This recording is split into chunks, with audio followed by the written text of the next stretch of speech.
They see it as a very significant investment in their future and in your future, so they want to make sure that you are a good guy, an upstanding student, someone who they can depend on, who's going to be accountable and dependable.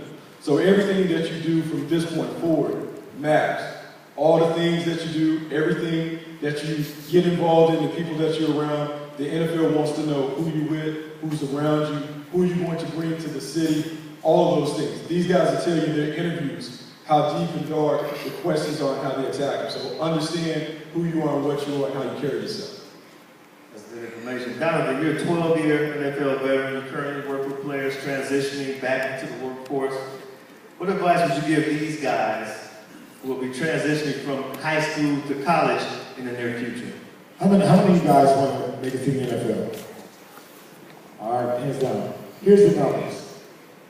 Okay, there's 1.1 million high school football players that play football every year.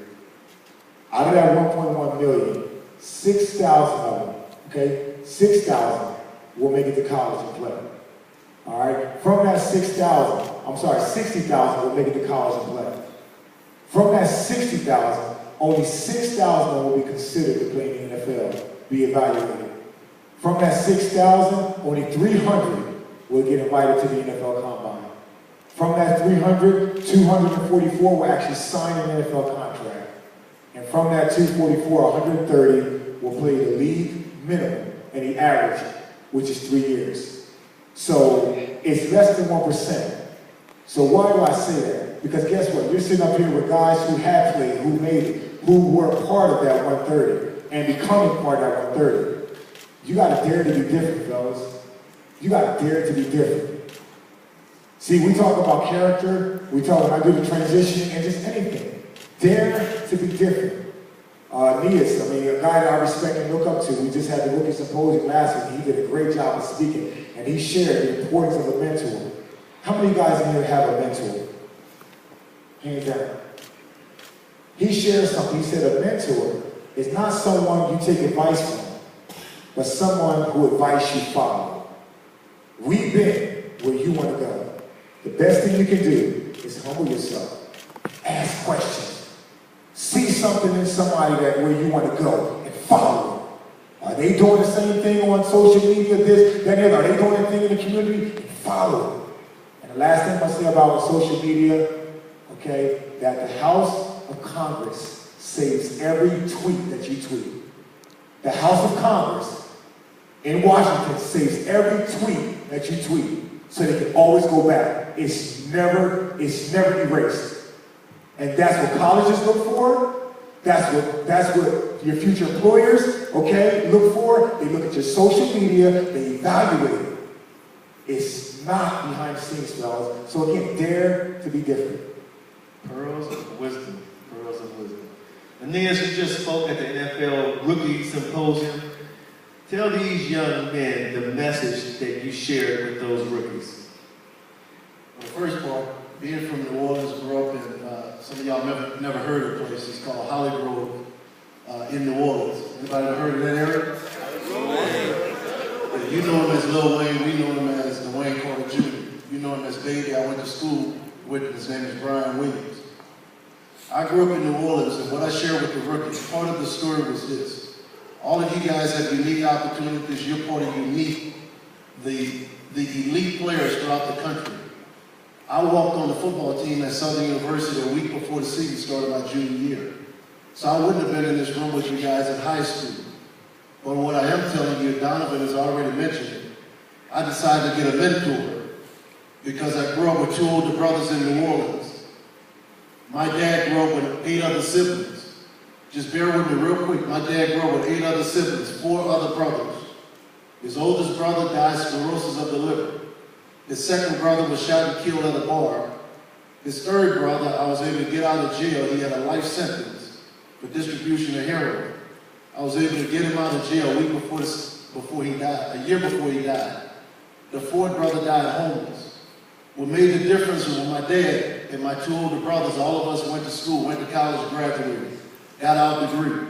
We were never just athletes, but we were student athletes. So the opportunities that you guys have right now, make sure you maximize the student side of who you are. And what I want to encourage you to do, find mentors. What made the difference in my life, not only my relationship with Christ, but I found people who were doing what I wanted to do and doing it at a high level. So when I wanted to be one of the best cornerbacks that ever played in the game, I'm already in the New Orleans Sports Hall of Fame, the State of Louisiana Sports Hall of Fame, the Senior Bowl Hall of Fame, NFL Hall of Fame finalist the past 2 years. I wasn't projected like you all are. It has nothing to do with your projections, but the work ethic and the respect you have for yourself and for other people. That's going to make the difference. But I want to encourage you guys, this is a short period of time, less than 20 minutes. Each of us are going to say something from experience that's going to could make a difference in your life. You already have mentors. Pick up 1 or 2 things, guys, at the Rookie Symposium. That's when I shared with guys, find mentors. And even one of the rookies that's here working with the camp, he told me immediately, he reached out to some cornerbacks, some safeties, who are already Hall of Famers so he can learn from them. And just as Donovan said, a mentor is not somebody who gives you advice. A mentor is somebody's advice you follow. And who are prospective mentors? People who have credibility. They are already doing well what you want to do. So for you guys, some of your mentors are going to be guys that are already in colleges, guys that are just getting out of colleges, asking questions. Because somebody's experience can save you a whole lot of heartache and a whole lot of pain. And that's the goal of what we want to do at this panel. Thank you, Desmond. Well, thank you. That was great. Appreciate that. Appreciate that. That was strong. This is real talk up there, fellas. This is real talk. Tavon, have you ever posted something on social media that you got a surprising reaction from your fans, and how did you respond to that reaction? Well, on Instagram, no, but on Twitter, yeah. You know how we sometimes we text, you text anybody, your homeboys, and certain way you spell stuff. And if you want to say you just probably put a you. You don't spell the word all the way out. I had posted that on Twitter one time, and fans then got at me. You know, he dumb. Can he spell Tavon? Like all type of stuff like that. And it was kind of tough to really read it. I'm talking about in your news feed, fans giving me the blues, man. It made me feel like, man, I got my friend really got to say it. Then, you know, I had an incident recently. My GM called me in the office. Some females had followed me on Twitter. 3 strippers. I followed the strippers back.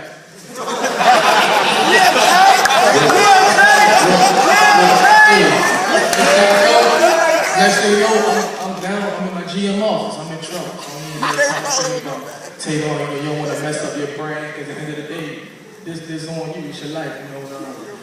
Pretty much, I went unfollowed him. I got him out of there, and you know, I don't post nothing on Twitter.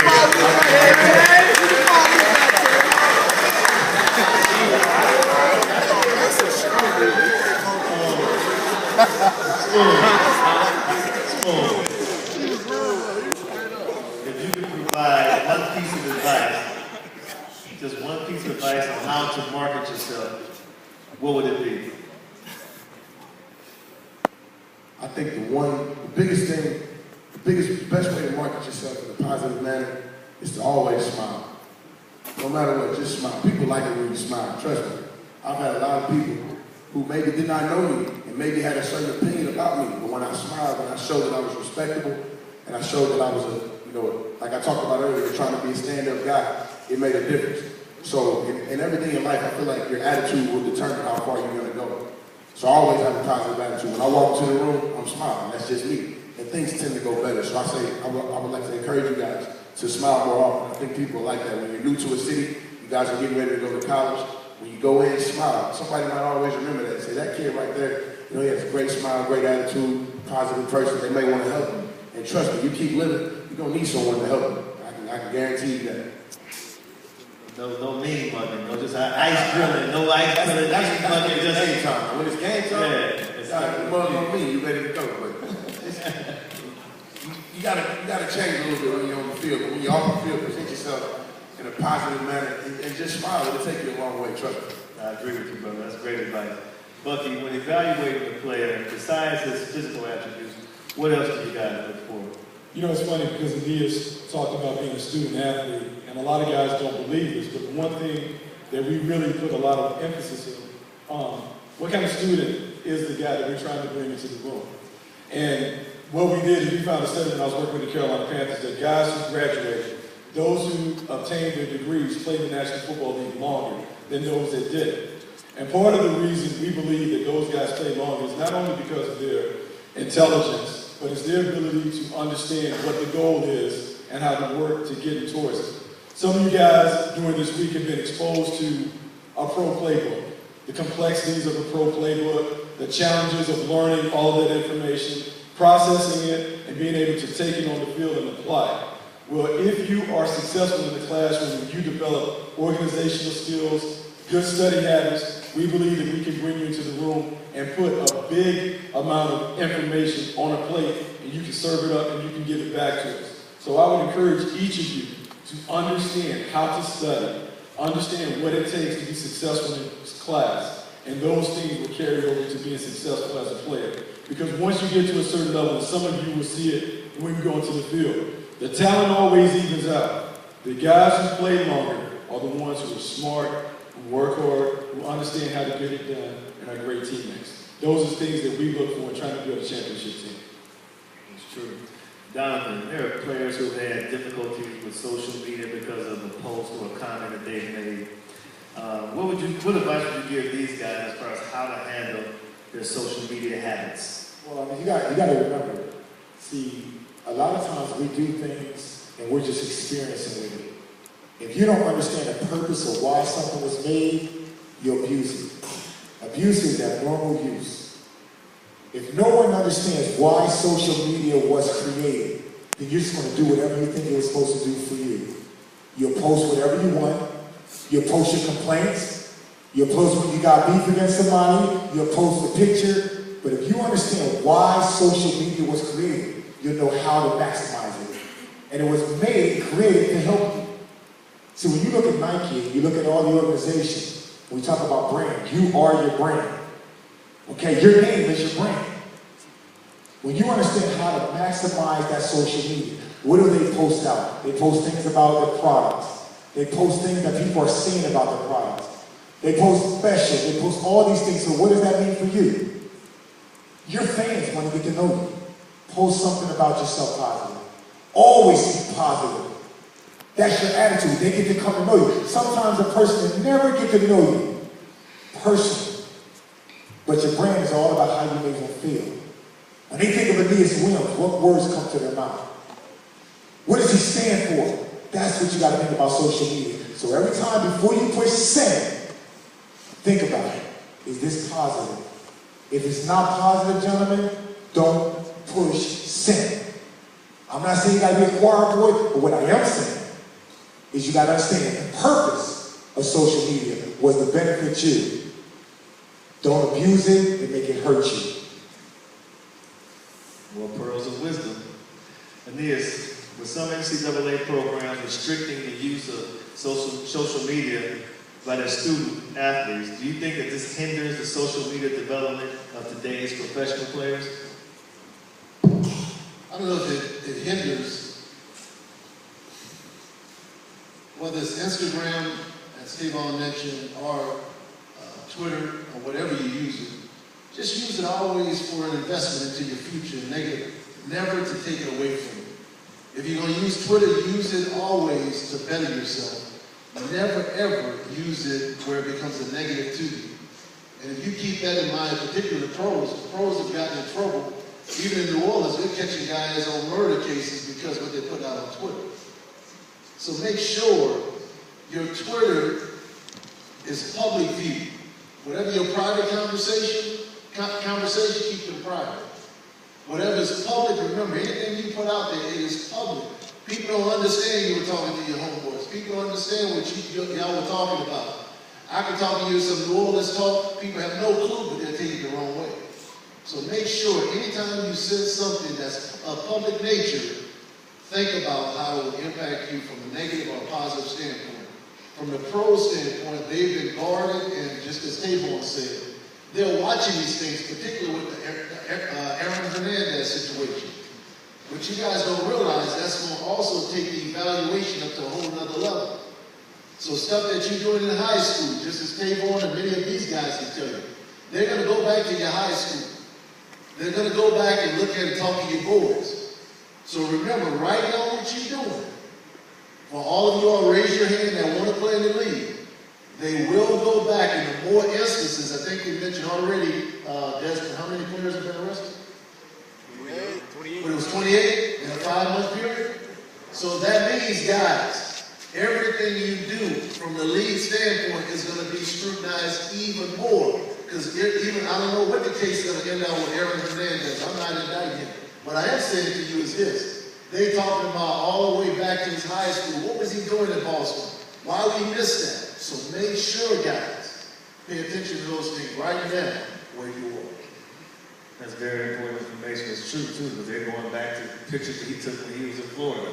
They're picking up all sorts of things. Can I jump in? I just want to jump in and kind of add to that. Like, as a scout in the area, my job is to know you front and back. From the time you're in high school all the way on. My job is not only to know you, but to know your family, to know what makes you tick. So for a lot of you guys, in doing the evaluation, I will go all the way back to your high school. I will have conversations with your high school coach. I will drop into your hometown or the college that you're in. I will sit in restaurants and bars and I will ask people, have you seen this person come through here? What are they like? Part of building a profile of evaluation is understanding not only what you do on the field, but what you do off the field. And I can't stress enough to you that you have to understand that from this point forward, you're in the crosshairs. We are looking at you, we're evaluating you, we're taking notes of everything that you do.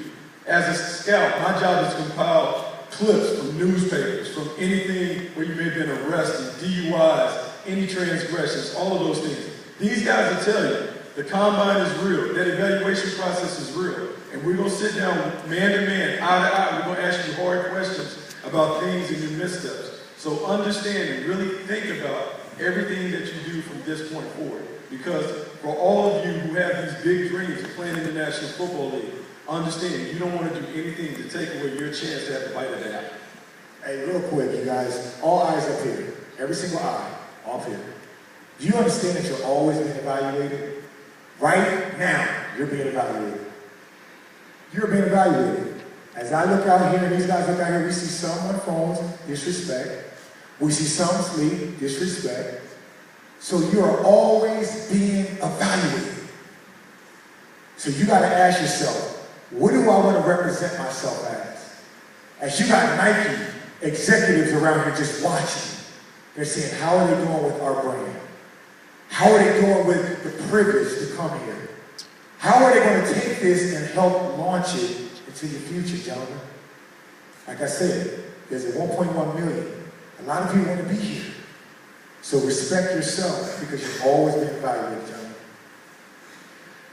Excellent advice. Tavon, you're probably the closest to age of these young men out here in the audience. What advice would you give them as far as handling the pressures of being a high school player, with everything that comes with that, being a high recruit, being a guy who the community is going to be looking at now? What advice would you give them as far as trying to handle all of that scrutiny now and that pressure? I can say for myself, man, you know, when I came out, I definitely had a high grade. I think I was a 4-star on some, and some I was on 5 stars, so similar to y'all. So I used to come to little Nike camps like this, and when the schools start coming around, you know, Georgia, the Michigan, you know, West Virginia and all the things, they don't tell you a lot of stuff. They don't tell you that they're recruiting this other Tavon Austin in LA and another Tavon Austin in Florida. But it's like when you get there, you seeing so many people just like yourself, and then you thinking like, oh man, he good, he ain't even tell me about him. So then you think it's a loyal thing. So one thing about this whole situation y'all better go through, that will be some good coaches out there, but at the same time, they're gonna lie to you. That's one thing they're gonna lie to y'all. Oh, I want to go to North Carolina. Bush Davis is there, and that's where I really want to go. If he would have lied to me, I would have been there, but that was one of the coaches that kept it real before West Virginia. He lied to me. I wanted to play running back, and when I got there, the first day I was in the slot room. So it's a lot of things and expectations y'all gonna have. Y'all 5 stars in far as them singers and junior sophomores, just because y'all 5 stars coming in, for some teams, they expect y'all to play. So y'all gonna have to play right away. And I don't know how y'all terminology is in high school, but in college it's gonna be different. Me, I'm gonna do singles, all singles. Now I'm in the huddle and saying breath is saying a play as long as a paragraph. That's different for me. So it's definitely gonna be hard for y'all. But one thing I'm gonna say is make sure when you get there and be respectful. That's the #1 thing. These vets and these guys, they don't want to all fake hood people want to come in there and think they know it all. Because at the end of the day, boy, college is different than the league. You can hit every day in college. Them boys trying to take your head off. You know, in the league now, it loosens up a little bit. I ain't really got to put no pads on nothing like that. But at the same time, though, man, y'all going there, y'all just pay attention. Follow one of them older guys. You know, that's what I'm doing right now. I kind of follow Finnegan, and he on defense. Courtney Finnegan, he on defense. He not even an offensive player. So just follow them older guys when y'all get to college and just grind. And from there, whatever happens, it's gonna happen for y'all. Good stuff. Now we're gonna open up the floor so you young men can ask the panel some questions. Where is the mic? The mic is right there. Who would like to ask that first question? Yeah, man. Adia pointed to, who'd you point to over there? You got a mic over there? Yes, sir. Go ahead, you got a mic. Go ahead, stand up and speak loud.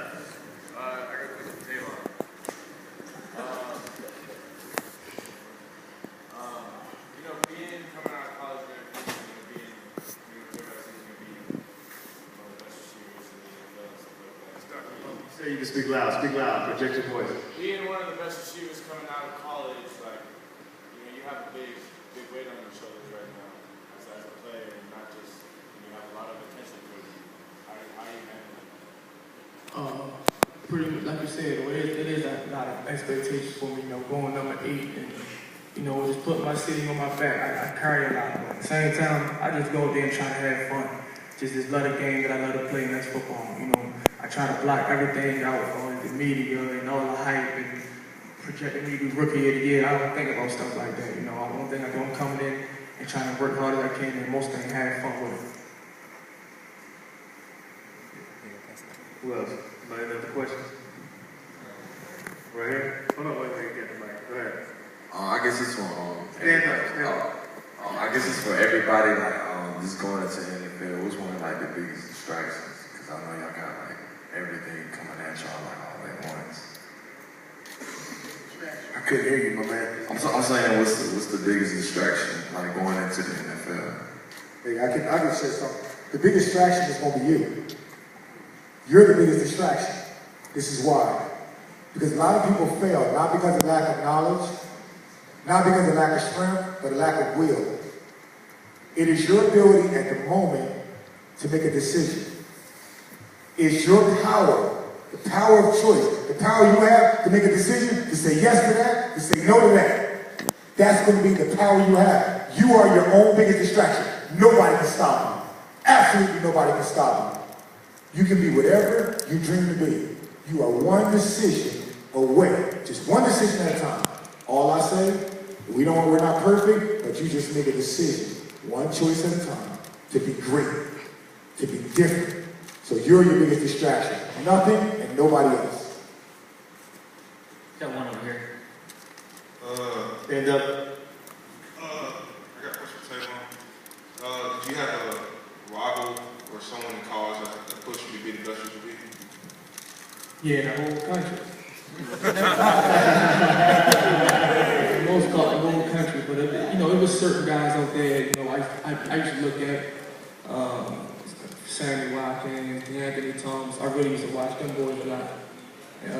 And even the boys from USC. I used to turn on TV and I used to hear all the things about this guy, Tavon, number 5, number 6 wide receiver. And I really used to get mad, but pretty much I already knew what it was. It was just my size.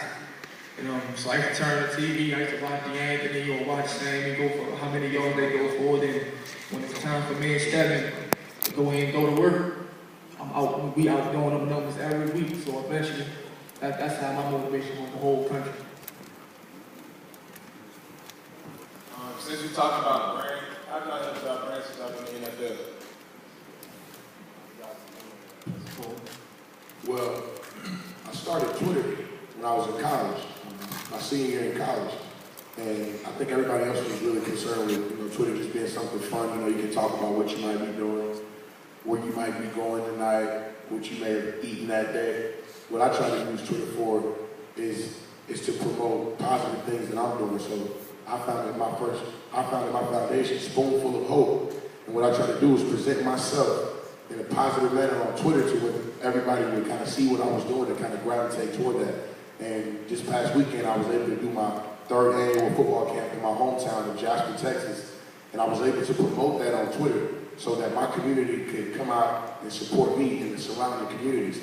So, things like that. Like if you just want to be on Twitter, jacking around, that's something that's not going to help you. Social media is just jacking around. Try to do something positive to boost your career. Like right now, you just want the fans, for the school you might be looking at, you want the fans to just know that you're excited about what you're doing. You know that you have something that you have to do when you get into town. When you come there, you're coming there for a reason. And just continue to promote yourself in a positive manner, and it'll take you a long way.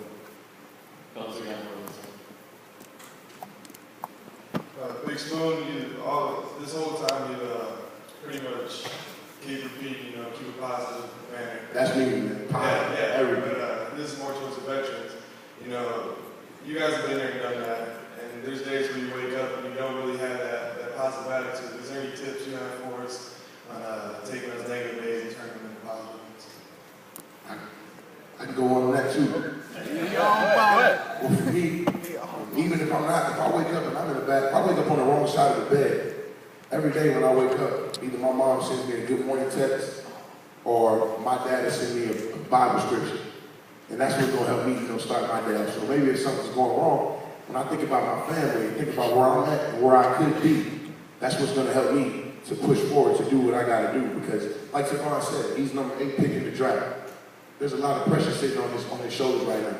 And you have to understand that team didn't draft you to come in and be a developmental project. If you're pick number 8 and you're a wide receiver, you're a right now type of project.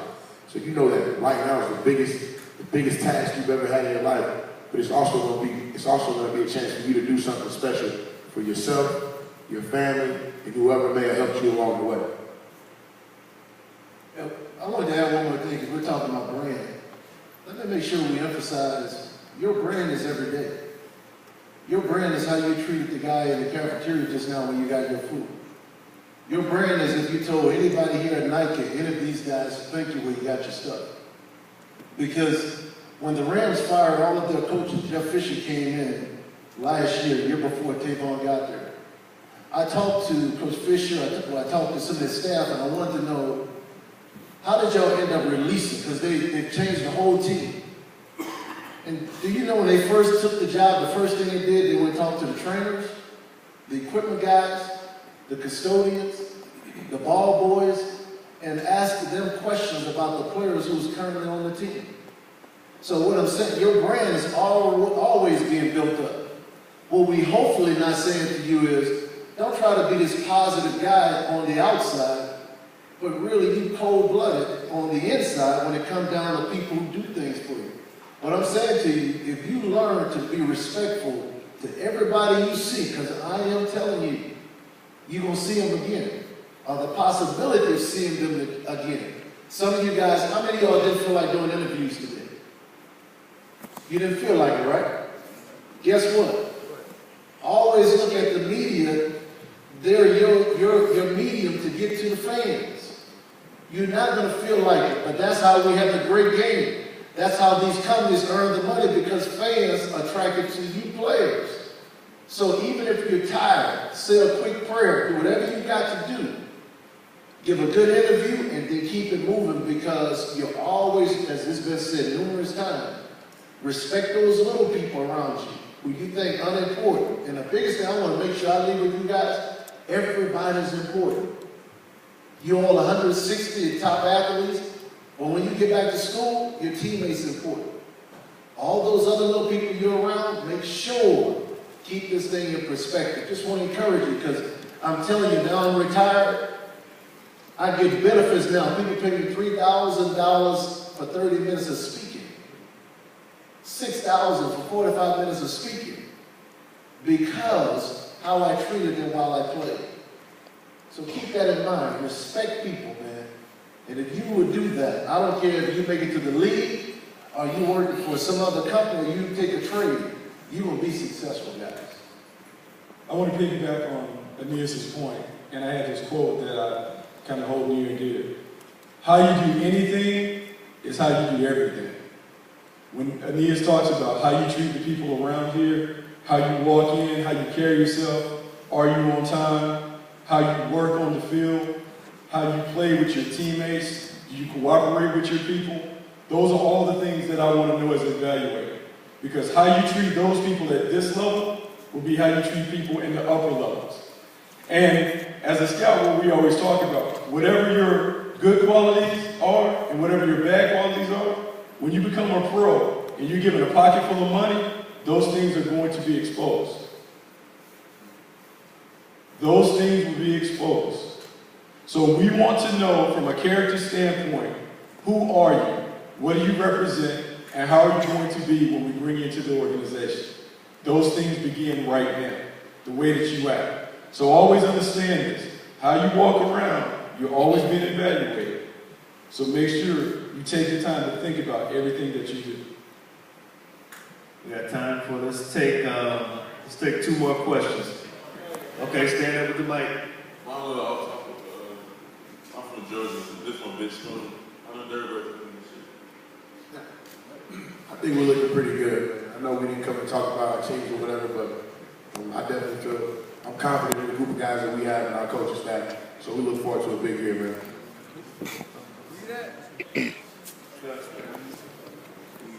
What's the hardest thing about playing college football? To anybody? Hey, I asked the guys, a couple guys from our populace this. How many guys want a red shirt when you go in? Okay?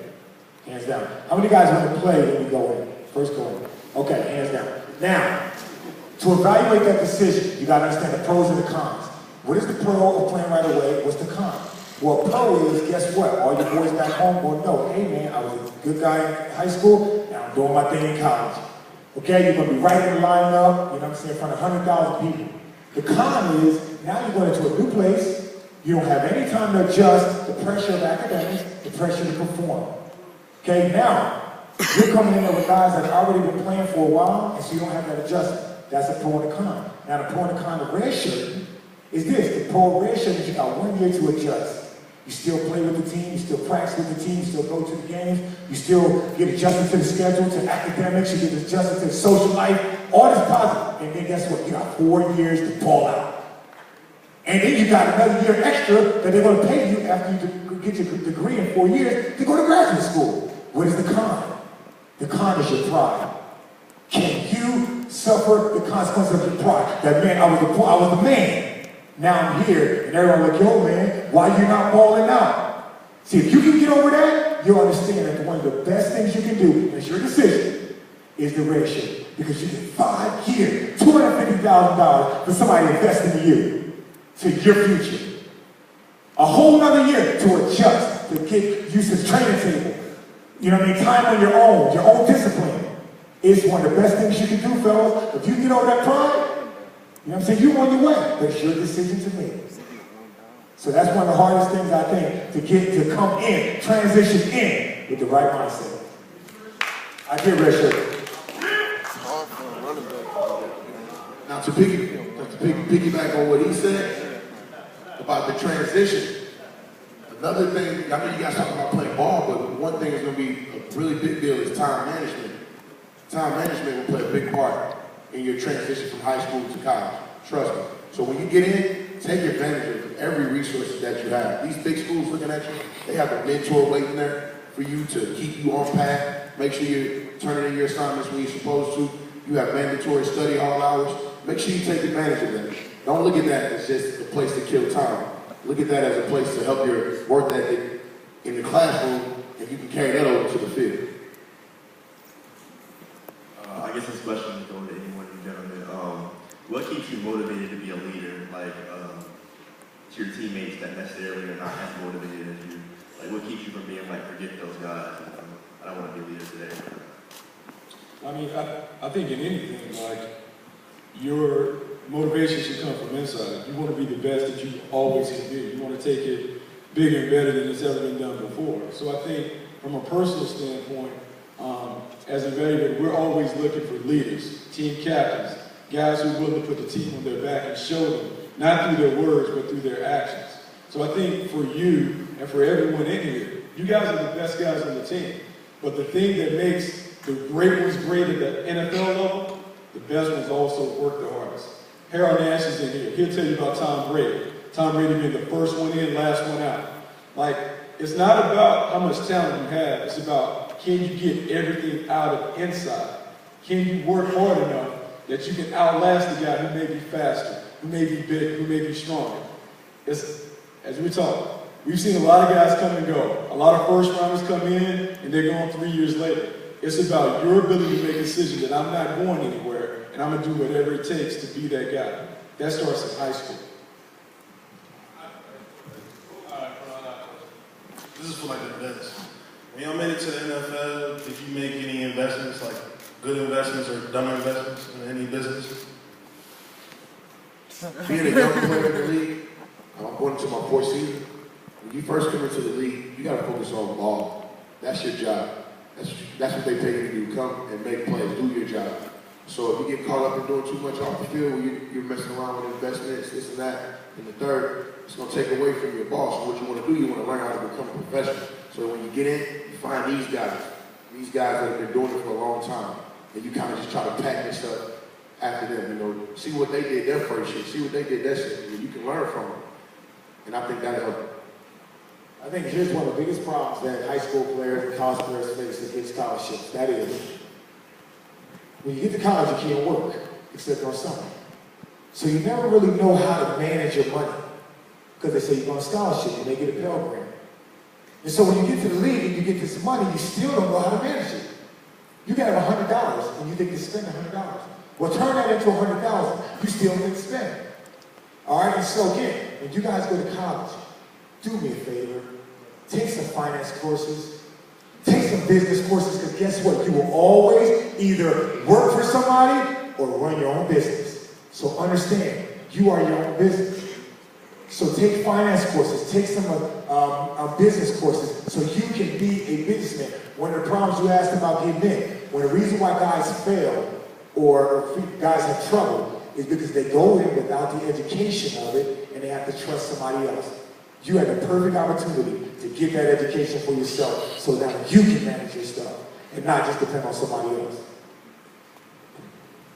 Well, guys, you guys have been a wonderful audience, and this panel has been great. Give it up for our panel. Trayvon, Sterling, Buckley, Donovan, and Liz. Great job. Great job. Now you guys can leave because we're about to wrap this up. We're going to bring one more guy to the stage who would like to give you some final words of wisdom. Bring to the stage. You may have seen him as part of the Elite 11.